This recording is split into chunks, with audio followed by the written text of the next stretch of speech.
పేదలకు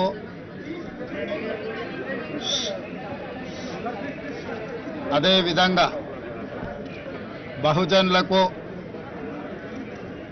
సిద్ధాంతపరమైన రాజకీయాలను శ్వాసగా పీల్చుకునే ప్రతి ఒక్కరికి తీరని లోటు. విద్యార్థి రాజకీయాల నుండి జాతీయ రాజకీయాల వరకు చివరి శ్వాస వదిలే వరకు రాజీ పడని నిరాడంబర జీవితం, రాజీ పడని సిద్ధాంత రాజకీయం, ఏఐఎస్ఎఫ్ నుంచి మొదలు పెడితే జాతీయ ప్రధాన కార్యదర్శి వరకు పార్లమెంట్ సభ్యుడిగా వివిధ హోదాలలో పనిచేసిన ఏ రోజు కూడా అహంకారము అహంభావాన్ని తన దరిదాపులకు రానియకుండా కంచుపాడు కామ్రేడ్గా పాలమూరు జిల్లా బిడ్డగా వారు వన్నె తెచ్చిండ్రు. మొన్న జరిగిన శాసనసభ సమావేశాలలో వారు ఒక లేఖ మిత్రులు సాంబశివరావు గారితో నాకు పంపించిండ్రు. తెలుగు విశ్వవిద్యాలయానికి ఆనాడు హైదరాబాదు రాష్ట్ర విముక్తి పోరాటంలో పత్రికా సంపాదకుడుగా ఎనలేని సేవలు అందించి నిజాం నిరంకుశ రాజ్యాన్ని నుంచి పేదలకు విముక్తి కలిగించిన సురవరం ప్రతాప్ రెడ్డి గారి పేరు పెట్టాలి అని వారు నాకు లేఖ రాయడం జరిగింది.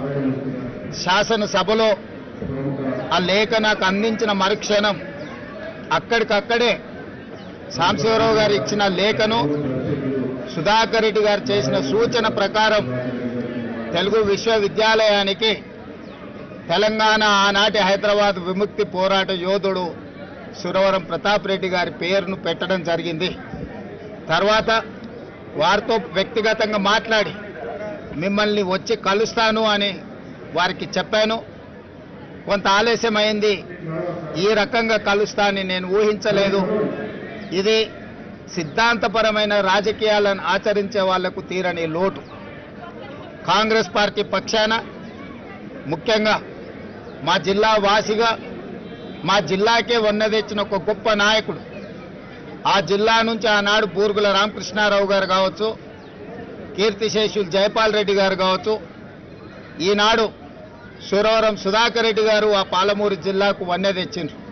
ప్రజాసేవనే కాదు సిద్ధాంతపరమైన రాజకీయాలను జీవితకాలం ఆచరించి ఏది అధికారం ఉన్నా లేకపోయినా ప్రజాప్రతినిధిగా కొనసాగినా కొనసాగకపోయినా సిద్ధాంతాన్ని ఏ రోజు కూడా వదలలేదు. అలాంటి గొప్ప నాయకుడిని కోల్పోవడం తెలంగాణ ప్రజలకే తీరని లోటు. అందుకే ప్రభుత్వ పక్షాన వారికి అధికారిక లాంఛనాలతో కార్యక్రమాలను నిర్వహించడమే కాదు, వారి కుటుంబానికి కామ్రేడ్ సోదరులకు ప్రభుత్వ పక్షాన అన్ని రకాల సహాయ సహకారాలు అందించాలి అని నిర్ణయించుకున్నాం. నిన్న జరిగిన మా పొలిటికల్ అడ్వైజరీ కమిటీ సమావేశంలో కూడా గాంధీ భవన్లో మా పిసిసి అధ్యక్షులు ఏఐసిసి ఇన్ఛార్జ్ జనరల్ సెక్రటరీ గారు మా సమావేశంలో కూడా వారి ఆత్మకు శాంతి చేకూరాలి, వారు అందించిన ఎనలేని సేవలను మేము సమావేశంలో కూడా చర్చించుకోవడం జరిగింది.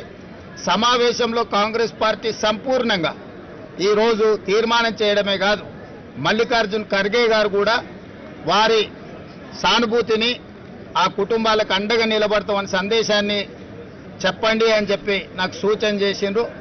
ఈరోజు ఏఐసిసి పక్షాన తెలంగాణ కాంగ్రెస్ పార్టీ పక్షాన తెలంగాణ ప్రభుత్వం తరఫున కూడా వారికి ఘనమైన నివాళులు అర్పిస్తూ వారి కుటుంబానికి అండగా ఉంటాం. వారి ఆత్మకు శాంతి చేకూరాలని, వారి కుటుంబం మనోధైర్యం కోల్పోకుండా ఉండాలి అని కోరుకుంటూ మీ అందరి దగ్గర సెలవు తీసుకుంటున్నా. జోహార్ కామ్రేడ్ సుధాకర్ రెడ్డి గారు. సురవరం సుధాకర్ రెడ్డి గారి జ్ఞాపకార్థం ఏదైనా ఒక మంచి నిర్ణయం తీసుకుంటాం, మంత్రివర్గంలో చర్చిస్తాం. అది ఎక్కడ ఏ విధంగా ఏ రకమైన కార్యాచరణ చేపట్టాలి మేము మంత్రివర్గంలో తప్పకుండా చర్చించి, ఎందుకంటే తెలంగాణలో ఉన్న కొద్దిమంది విలువలతో కూడుకున్న రాజకీయాలను జీవితకాలం ఆచరించిన వ్యక్తుల పట్ల ఈ ప్రభుత్వానికి సానుభూతి ఉన్నది. ఈ ప్రభుత్వానికి గౌరవం ఉన్నది. అందుకే కొండా లక్ష్మణ్ బాపూజీ గారు IITH అంటే ఇండియన్ ఇన్స్టిట్యూట్ ఆఫ్ హ్యాండ్లూమ్ టెక్నాలజీకి పెట్టుకోవడం జరిగింది. మహిళా యూనివర్సిటీకి వీరనారి చాకలి ఐలమ్మ గారి పేరు పెట్టుకోవడం జరిగింది. తెలుగు యూనివర్సిటీకి సూరవరం ప్రతాప్ రెడ్డి గారి పేరు పెట్టుకోవడం జరిగింది.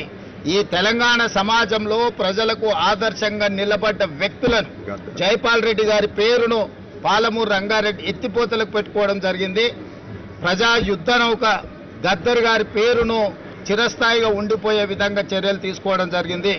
ఆ కోవలోకి వచ్చే సురవరం సుధాకర్ రెడ్డి గారిని కూడా తప్పకుండా రాష్ట్ర ప్రభుత్వం గుర్తిస్తుంది. దానికి సంబంధించి వారిని శాశ్వతంగా ఈ ప్రాంత ప్రజలు గుర్తుపెట్టుకునే విధంగా అభివృద్ధి కార్యక్రమంలో ఎక్కడైనా వారి యొక్క పాత్రను ఉండే విధంగా మంత్రివర్గంలో చర్చించి నిర్ణయం తీసుకోవడం జరుగుతుంది.